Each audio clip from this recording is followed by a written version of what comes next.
Meu sogro pediu só um favor simples no almoço de domingo e minha vida virou do avesso. Era um domingo morno de outono, um daqueles dias em que o cheiro de comida caseira se mistura com a brisa leve, trazendo uma sensação de paz. Na casa dos meus sogros, Dona Helena e Senhor Carlos, o burburinho era constante. Minha filha Sofia, de apenas 5 anos, gargalhava enquanto corria pelo gramado com seus primos, um furacão de alegria e inocência. Lá fora, na churrasqueira, meu marido, Lucas, dividia risadas e a fumaça do carvão com o pai. Eu observava a cena da varanda, um copo de vinho branco na mão, sentindo aquele calor gostoso no peito que só a família, com toda a sua intensidade e barulho, conseguia me proporcionar. Mal sabia eu que, em questão de minutos, a serenidade daquele dia seria brutalmente estilhaçada por um pedido que, embora parecesse um favor simples, viraria minha vida completamente do avesso. Meu sogro, Senhor Carlos, era um homem de presença. Empresário aposentado, com uma reputação que ele cultivava meticulosamente na cidade, sempre impecável em seus ternos bem cortados.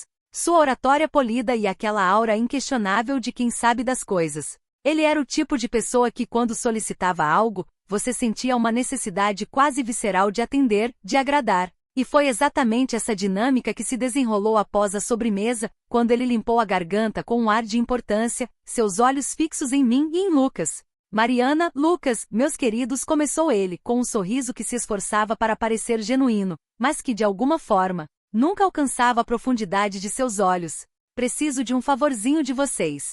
Uma coisa mínima, prometo. Lucas, sempre um filho devotado e com um entusiasmo que beirava a ingenuidade, já estava sentindo vigorosamente antes mesmo de meu sogro terminar a frase. Eu, um pouco mais reservada, mas igualmente inclinada a ajudar, sorri em resposta, sentindo um pequeno desconforto. Claro, pai! Lucas exclamou, sem hesitar. O que precisar? Senhor Carlos então virou seu olhar para mim, a intensidade quase me perfurando. É que, com a reforma lá em casa, vocês sabem, o transtorno é imenso. E preciso de um lugar seguro para guardar algumas relíquias de família. Coisas antigas, de valor sentimental inestimável, sabe? Documentos preciosos, uns baús de herança. A gente até alugou um guarda-volumes de última geração, mas acreditem, a burocracia é tanta que só vai ficar pronto daqui a umas 3 ou 4 semanas. Será que vocês, com a generosidade que lhes é peculiar, teriam um espacinho sobrando na garagem? Ou quem sabe naquele quartinho de hóspedes que vocês ainda não usam? É só por um tempinho irrisório, prometo, mal verão as coisas lá. Nosso quartinho de hóspedes era, na verdade, um cômodo modesto nos fundos da casa. Um espaço em branco que eu sonhava transformar em um ateliê de costura vibrante e cheio de vida. Ele estava, naquele momento, imaculadamente vazio, aguardando pacientemente por minha organização. 3 ou 4 semanas realmente não pareciam um período longo, e o Sr. Carlos fez parecer que estávamos falando de umas poucas caixas de sapatos. Talvez uma ou outra lembrança de família. Olhei para Lucas, que já completamente fisgado pela retórica do pai, balançava a cabeça com um entusiasmo quase infantil. Sem problemas, pai. A gente dá um jeito, Lucas prontamente aceitou. O quartinho lá nos fundos está completamente livre, pode usar e abusar. Eu hesitei, uma pequena pontada de apreensão na boca do estômago. Aquele sorriso do Sr. Carlos, a maneira como seus olhos brilhavam com uma astúcia quase imperceptível, sempre me deixava com uma pulga atrás da orelha. Mas, o que de tão terrível poderia advir de guardar algumas relíquias de família por um mês, no máximo? Afinal, era o pai de Lucas. Acabei concordando, com um sorriso forçado que me doeu. Ele nos agradeceu com efusividade, um abraço caloroso e um tapinha nas costas de Lucas que fez meu marido se sentir o herói do dia. A tranquilidade do domingo, porém, foi apenas um prelúdio. Na manhã seguinte, a coisa simples começou a tomar forma. Não eram, de forma alguma, algumas caixas de sapatos. O que vi da janela da cozinha fez meu queixo cair. Um caminhão de mudanças imenso estacionava na nossa rua. Depois, outro. E mais outro. Fiquei plantada na calçada, boquiaberta, assistindo enquanto móveis antigos e imponentes, caixas empoeiradas e volumosas, e quadros cuidadosamente envoltos em plástico bolha eram descarregados. O que antes era o promissor quartinho de hóspedes rapidamente se transformou em um depósito abarrotado, um labirinto de pertences alheios. Havia caixas seladas com fita adesiva amarelada pelo tempo, outras marcadas com uma caligrafia antiga e misteriosa. Alguns móveis que pareciam ter saído diretamente de um museu e, o que mais me intrigava, umas maletas de metal pesadas e lacradas, que me deram um arrepio estranho na espinha. Um dos carregadores ofegante me dirigiu a palavra. Ufa! Quase acabando, senhora. Seu sogro disse que tem mais umas coisinhas para entregar amanhã de manhã. Mas... Minha mente travou por um segundo. Tinha certeza de que o quarto já estava transbordando, sem espaço para mais nada. Liguei para Lucas, que estava no trabalho, a voz carregada de incredulidade. Lucas, você não vai acreditar no que está acontecendo aqui, eu disse, quase em pânico. O favor simples do seu pai encheu o quarto inteiro e ainda tem mais vindo amanhã. E aquelas maletas de metal, são esquisitas, me dão arrepios. Lucas, do outro lado da linha, parecia alheio à gravidade da situação. Ah, Mary, você sabe como ele é. Deve ser o entusiasmo, a paixão dele por essas coisas antigas. Não se preocupa, amor. Em 3 semanas tudo isso estará fora da nossa casa. É só um pouco de paciência. Mas 3 semanas viraram 6. 6 se transformaram em 2 meses. E antes que pudéssemos piscar, meio ano havia se passado. O quartinho de hóspedes estava agora completamente intransitável, as caixas começaram a invadir o corredor, e a casa, que era o meu porto seguro, começou a se parecer mais com um depósito de objetos esquecidos do que com o lar aconchegante que eu tanto amava. O Sr. Carlos, por sua vez, estava sempre com uma desculpa polida e bem articulada. Minha querida Mariana, dizia ele com a voz melosa e persuasiva, a burocracia do guarda-volumes está uma loucura, uma verdadeira saga. Mas prometo, na próxima semana tudo se resolve. Não bastava apenas que suas coisas estivessem ali. Ele começou a nos pedir outros favorzinhos, adicionais. Mariana, ele me chamava. Você se importaria de dar uma olhada naquelas plantas dentro do baú grande? Acho que estão pegando umidade. Sabe como é, as folhas delicadas. Ou dirigindo-se a Lucas. Lucas, meu filho, por favor, só move aquela pilha de livros para o outro canto do quarto. Preciso de um espacinho mínimo para a maleta verde. Eu me sentia sufocada. Mal conseguia desfrutar do espaço que era meu. O ateliê dos meus sonhos estava agora soterrado sob os pertences de outra pessoa, os meus próprios planos e desejos esmagados pela invasão. E a pior parte era a sensação crescente de que minha casa não era mais minha, de que eu havia perdido o controle do meu próprio lar. Sofia, em sua inocência, apenas perguntava por que não podia mais brincar no quartinho secreto do vovô. A tensão, antes latente, começou a escalar, transformando pequenas desavenças em discussões acaloradas entre mim e Lucas. Lucas, eu não aguento mais. Eu explodia, a voz carregada de frustração. Sua casa está se transformando em um brechó gigante de coisas velhas do seu pai. Eu não consigo nem respirar aqui, não me sinto em casa. Mas Mariana é o meu pai. Ele tentava argumentar, a voz defensiva. Ele está passando por um momento delicado com a reforma. Não custa nada a gente ajudar, ter um pouco de compreensão. Não custa nada, eu retrucava, a voz embargada pela raiva e pelo cansaço. Lucas, eu mal consigo andar no corredor sem esbarrar em alguma coisa. E aquelas maletas de metal, as que ele visita às vezes de noite escondido. O que tem dentro delas, afinal? Ah, Mary, você e suas teorias da conspiração, ele desdenhava, encolhendo os ombros, incapaz de compreender a profundidade da minha inquietação. Deve ser coisa de colecionador. Velharia. Você sabe como ele é, com suas excentricidades. Eu, no entanto, estava começando a ter sérias dúvidas. Os comportamentos do Sr. Carlos tornavam-se cada vez mais estranhos, mais furtivos. Ele fazia visitas inesperadas, sempre após o anoitecer, sempre com um ar de segredo para verificar as relíquias. Uma vez, o peguei manuseando uma das maletas de metal com luvas, como se fosse um artefato valioso ou perigoso. Ele ficou visivelmente irritado com a minha presença, me dispensando com um aceno abrupto. A gota d'água, o ponto de não retorno, chegou quando decidimos que era hora de Sofia ter seu próprio quarto. Ela estava crescendo rápido, e o antigo escritório de Lucas era o local perfeito para o seu novo espaço. Mas isso significava que os pertences do Sr. Carlos tinham de fato que ser retirados. Não havia mais como adiar. Liguei para ele, desta vez com um tom de voz que não deixava margem para dúvidas. Sr. Carlos, a Sofia vai precisar do quarto dela em menos de um mês, eu informei, sem rodeios. Não dá mais para esperar. Suas coisas precisam ser retiradas, sem falta. Do outro lado da linha, ouvi um suspiro teatral, carregado de vitimismo. A Mariana, minha querida, sempre tão apressada. Mas eu compreendo. Entendo perfeitamente a situação.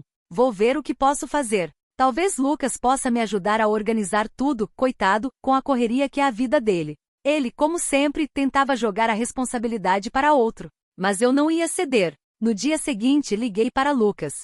Lucas, seu pai quer que você organize as coisas dele, eu disse, a exasperação evidente em cada sílaba. Ele não vai fazer isso. Ele está te enrolando de novo. Mas Mari, ele respondeu, com a voz cansada, eu estou completamente sobrecarregado no trabalho. Mal tenho tempo para respirar. E eu estou sobrecarregada com a sua família na minha casa, gritei, a voz embargada pela raiva acumulada, pelas lágrimas que mal conseguia conter. Estou farta, Lucas. Você vai falar com ele, ou eu vou. E eu garanto que não serei tão delicada quanto você. Aquela semana foi um turbilhão de brigas. Lucas tentava, a seu modo, apaziguar a situação, mas eu estava no limite. Sentia que ele não me apoiava de verdade, que sempre priorizava o pai, a imagem e a paz familiar, em detrimento do nosso próprio bem-estar e da minha sanidade. Foi então que tomei uma decisão drástica, eu agiria por conta própria. Enquanto Lucas estava no trabalho e Sofia na escola, fui até o quartinho de hóspedes, determinada a encontrar respostas. As maletas de metal me chamavam, uma fonte de mistério e apreensão. Elas estavam bem escondidas, camufladas atrás de uma pilha de jornais velhos e uma manta xadrez. Eu sabia, em um canto da minha mente, que não deveria fazer aquilo. Era uma invasão de privacidade, um passo arriscado.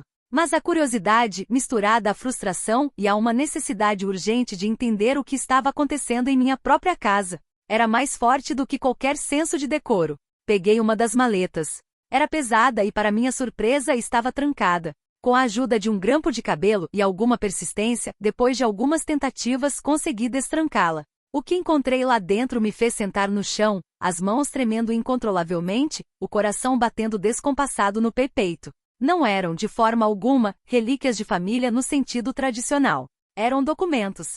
Muitos documentos. Todos muito antigos com um aspecto solene, mas que à primeira vista pareciam de uma importância avassaladora. Contratos imobiliários, escrituras de terras, certidões e, para meu espanto, fotos de propriedades que eu reconhecia da cidade, mas que pelos carimbos e datas, eram legalmente muito mais antigas do que as construções que conhecíamos hoje. Alguns documentos ostentavam carimbos de cartórios que, para minha surpresa, nem sequer existiam mais.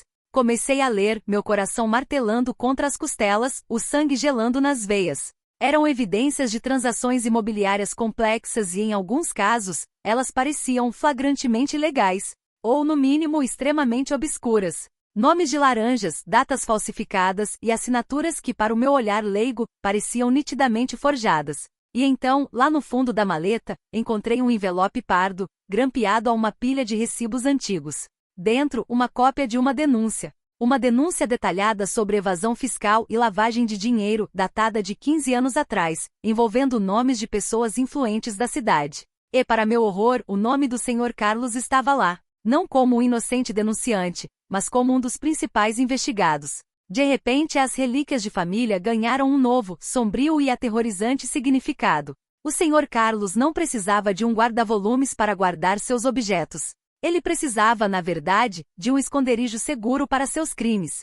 E a minha casa, a nossa casa, o meu santuário, havia sido transformado em seu cofre particular para guardar a sujeira do seu passado. Tirei fotos de todos os documentos que consegui, capturando cada detalhe com a câmera do meu celular. Fechei a maleta, empurrei tudo para trás dos jornais, tentando simular que nada havia sido descoberto. Mas a minha mente estava em ebulição.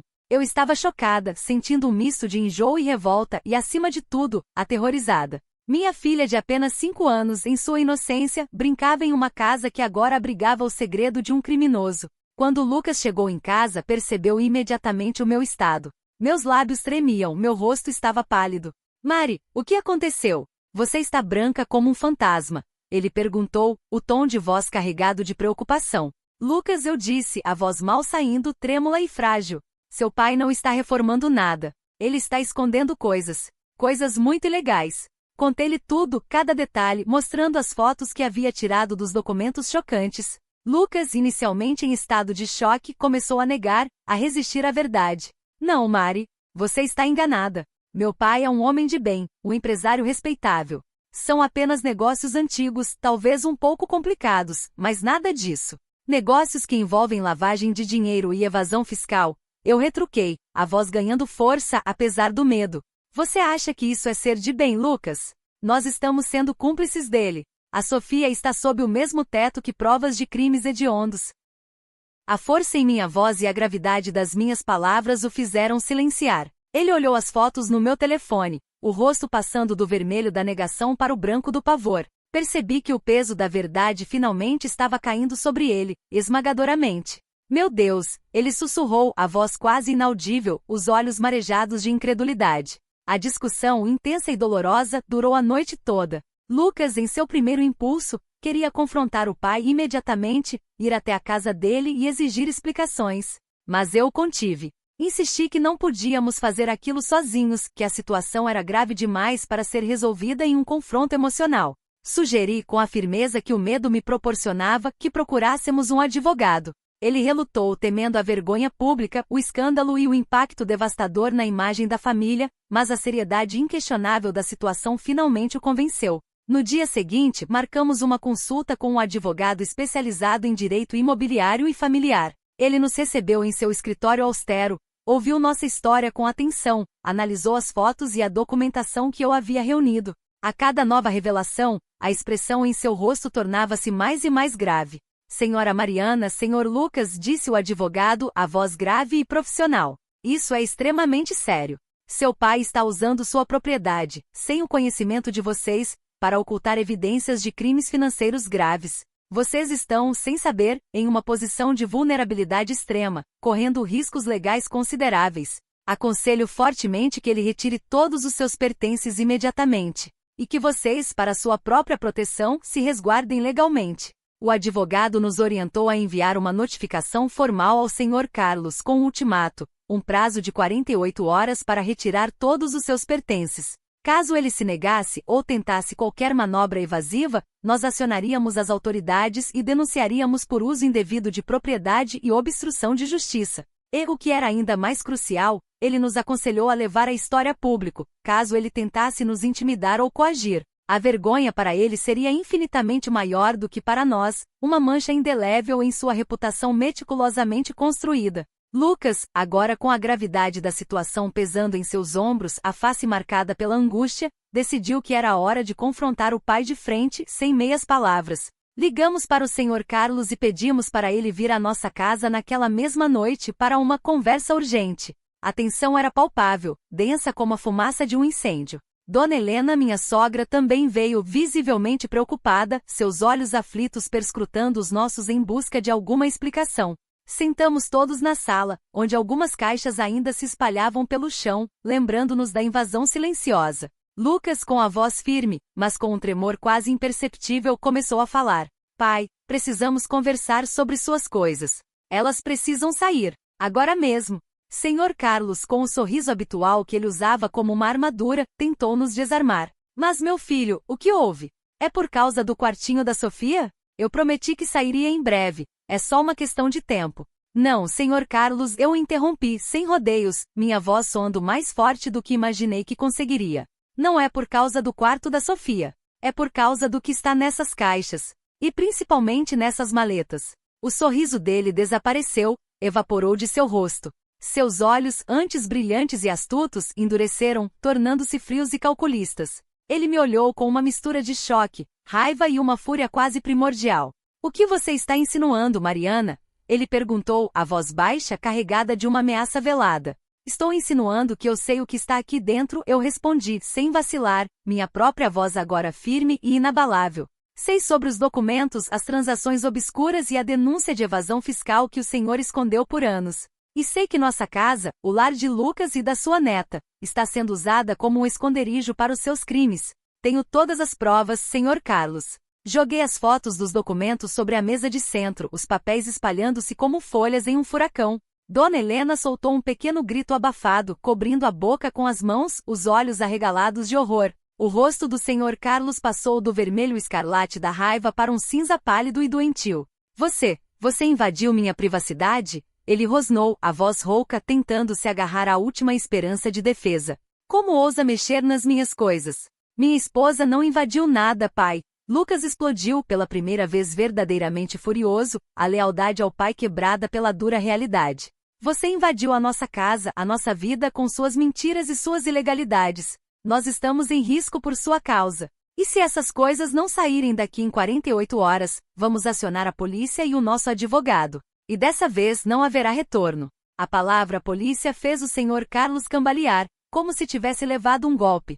Ele tentou se levantar, mas não com a imponência de antes, e sim com a fragilidade de um homem pego em flagrante, sua postura antes orgulhosa, agora curvada. Tentou por um último momento recompor sua fachada inabalável. Isso é um absurdo. Vocês estão exagerando, Mariana, Lucas. Eu vou resolver isso. Dê-me um tempo. Mas a voz dele falhava, traía-o. A fachada perfeita que ele construiu por anos estava desmoronando, ruindo diante dos nossos olhos.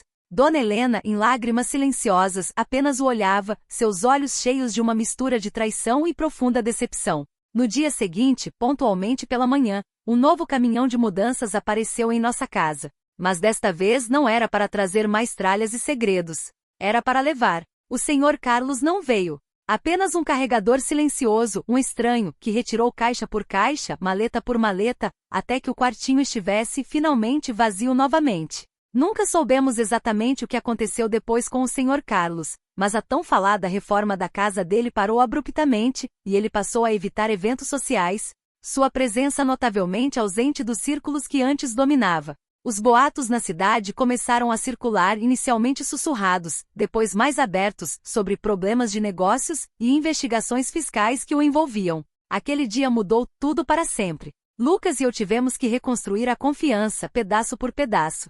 Ele me pediu desculpas, com lágrimas nos olhos, por não ter me ouvido antes e por ter defendido o pai por tanto tempo, cego pela lealdade. Ele aprendeu, da maneira mais difícil, a priorizar nossa família e nossa paz, acima de qualquer fachada. O quartinho de hóspedes finalmente se tornou o ateliê de costura que eu sempre sonhei, um espaço leve, cheio de cores e risadas, sem a sombra de segredos ou crimes. Aprendi que um favor simples pode ter um custo altíssimo, um preço impagável, especialmente quando a confiança é quebrada de forma tão brutal. Aprendi a impor limites, a não ter medo de questionar o que parece errado, e a proteger meu espaço, tanto físico quanto emocional. Minha vida virou do avesso, sim, foi um turbilhão de emoções e descobertas. Mas foi para que eu pudesse finalmente virar a página e construir um novo capítulo, muito mais verdadeiro, seguro e feliz, com quem realmente importava. Lucas e Sofia.